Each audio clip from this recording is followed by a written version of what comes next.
اکرام، مختلف سیاسی جماعتوں کے ذمہ داران، حاضرین اکرام، آپ جانتے ہیں کہ آج کا یہ جلسہ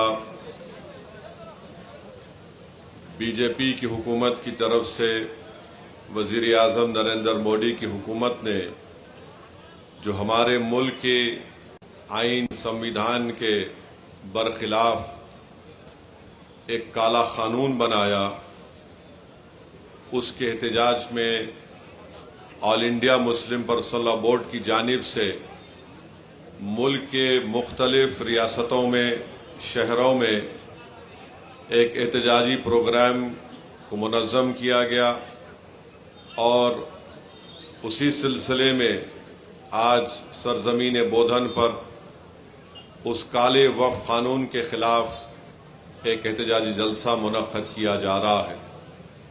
میں آپ تمام لوگوں کا دل کی گہرائیوں سے شکریہ ادا کرتا ہوں کہ ہزاروں کی تعداد میں آج بودھن کے امبیڈکر چوک پر آپ لوگوں کی موجودگی اس بات کا پیغام بی جے پی کو اور ہمارے ملک کے وزیر اعظم پردھان منتری کو ایک پیغام دیتی ہے کہ ہم اس وقف قانون کو کالا قانون مانتے ہیں اور ہم اس وقف قانون کو ریجیکٹ کرتے ہیں، کیونکہ یہ بھارت کے آئین اور سنویدھان کے خلاف ہے۔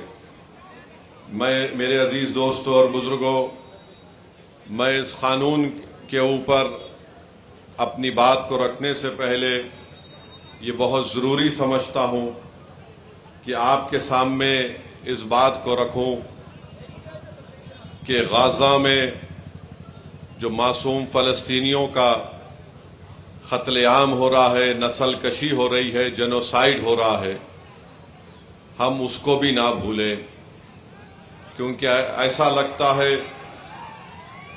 کہ پوری مسلم دنیا اور جو مسلم ممالک کے ذمہ داران ہیں وہ خاموشی بنائے بیٹھے ہیں، مگر آج ہم دیکھتے ہیں کہ وہ بہادر فلسطینی جو پچھلے 70 سال سے بیت المقدس اور مسجد اقصی کو بچانے کے لیے اپنی جدوجہد کر رہے ہیں، اور ایک سال کے اندر 60,000 سے زیادہ فلسطینیوں کا قتل اسرائیل کی بنیامین نتنیاہو کی ظالم حکومت نے ان پر حملہ کر کے قریب 60,000 فلسطینیوں کی جانیں لیں۔ 2 لاکھ فلسطینی غزہ میں لاپتہ ہیں، مسنگ ہیں، یا تو وہ کسی بلڈنگ کے ملبے میں پھنسے ہوئے ہیں یا پھر کسی بلڈنگ کے ملبے میں پھنسے ہوئے ہیں، اور ان کی لاشیں ان کے خاندان کو نہیں ملتی ہے۔ آپ کو جان کر تکلیف ہوگی کہ ورلڈ ہیلتھ آرگنائزیشن نے کہا کہ غزہ میں ایسے 10,000 فلسطینیوں کو فوری وہاں سے نکالنا چاہیے تاکہ ان کو ایسے اسپتال میں ان کا طبی علاج کیا جا سکے، کیونکہ ان کو بہت گہرے زخم لگے ہیں اسرائیل کی بمباری اور اسرائیلی فوجوں کے حملوں کی وجہ سے۔ یہ WHO کی رپورٹ ہے کہ 10,000 فلسطینیوں کو فوراً نکال کر دوسرے اسپتالوں میں منتقل کرنا چاہیے۔ دنیا کہہ رہی ہے کہ غزہ میں پوری دنیا میں سب سے زیادہ اگر بچوں کے ہاتھ اور پیر کٹے ہوئے ہیں تو غزہ میں ایسے 10,000 سے زائد بچے جن کے ہاتھ اور پیر کٹے ہوئے ہیں۔ میرے عزیز دوستوں اور بزرگوں، ہم یہ بھی دیکھتے ہیں کہ امریکہ اور اسرائیل کی طرف سے ایک غزہ ہیومینیٹیرین فاؤنڈیشن بنایا گیا، جو غزہ میں اسرائیل ظالم نتنیاہو کی حکومت نے حملہ کیا تو 12 لاکھ لوگوں کے گھر توڑ دیے گئے بمباری سے۔ 12 لاکھ لوگ غزہ میں بے گھر ہیں، ہزاروں لاکھوں کی تعداد میں لوگ بھوکے ہیں۔ تو یہ GHF نامی فاؤنڈیشن جب ان معصوم فلسطینیوں کو کہہ کر بلاتا ہے کہ آؤ ہم تم کو کھانا دیں گے، تو جب وہاں پر یہ فلسطینی پہنچتے ہیں تو ان پر فائرنگ کی جاتی ہے. اس فائرنگ میں 830 فلسطینیوں کی جانیں جا چکی ہیں. میرے عزیز دوستوں اور بزرگوں، ہم اپنی دعاؤں میں ان فلسطینیوں کے لیے دعا کریں. ہم اپنی دعاؤں میں اللہ سے دعا کریں کہ اللہ وہ ظالم بنیامین نتنیاہو کی حکومت کا خاتمہ بھی کرے اور اللہ ان لوگوں سے اپنا حساب کرے.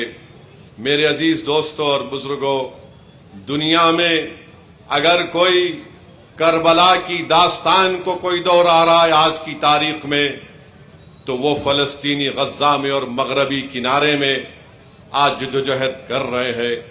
جو حسینی پرچم کو تھام کر وقت کے فرعونوں سے، نمرودوں سے پنجہ آزمائی کر رہے ہیں، تو وہ فلسطینی ہے. ہم چاہے بودن میں ہوں یا سرزمین بھارت میں ہو، اگر ہم انصاف کو پسند کرتے ہیں، اگر ہمارے دلوں میں انسانیت ہے، تو ہم کو ان ظالم فلسطینی حکومت کے ظلم کی مذمت کرنی چاہیے اور پوری دنیا کو یہ روکنا چاہیے جو جینوسائیڈ نیتنیاہو کی حکومت کر رہی ہے، جس کو انٹرنیشنل کرمنل کورٹ نے، جس کو انٹرنیشنل کورٹ آف جسٹس نے اس کے خلاف وارنٹ جاری کیے. مگر افسوس ہوتا ہے کہ امریکہ اور برطانیہ اس انٹرنیشنل کورٹ آف جسٹس کے ججوں پر سینکشن لگاتی ہے کہ کیسے تم نے نیتنیاہو اور اس کے وزراؤں کے اوپر آپ نے وارنٹ کو جاری کیا. میرے عزیز دوستوں اور بزرگوں، ہم ہماری حکومت سے بھی مطالبہ کرتے ہیں کہ بھارت نے ہمیشہ فلسطینیوں کا ساتھ دیا، چاہے وہ نہرو ہو یا پھر گاندھی ہو، انہوں نے ہمیشہ فلسطینی کاز کی تائید کی. ہم اپنی حکومت سے مطالبہ کرتے ہیں کہ وہ فلسطینیوں کے ظلم کے خلاف آواز اٹھائیں. صرف یہ بولنا کافی نہیں ہے کہ ہم 2 اسٹیٹ سلوشن کے قائل ہیں. جو فلسطینیوں پر جینوسائیڈ ہو رہا ہے، اس جینوسائیڈ کو رکانا بھارت کی بھی ذمہ داری ہے کہ 2 ٹوک الفاظ میں اس ظالم نیتنیاہو کو کہے کہ فلسطینیوں کی نسل کشی کو روک لگائی جائے، ان کو ان کا جائز مقام ملنا چاہیے. دوسری بات میرے عزیز دوستوں اور بزرگوں، وہ ہے بہار میں جو الیکشن کمیشن کی جانب سے انٹینسو ریویژن کے نام پر جو ووٹر لسٹ اب بنائی جا رہی ہے.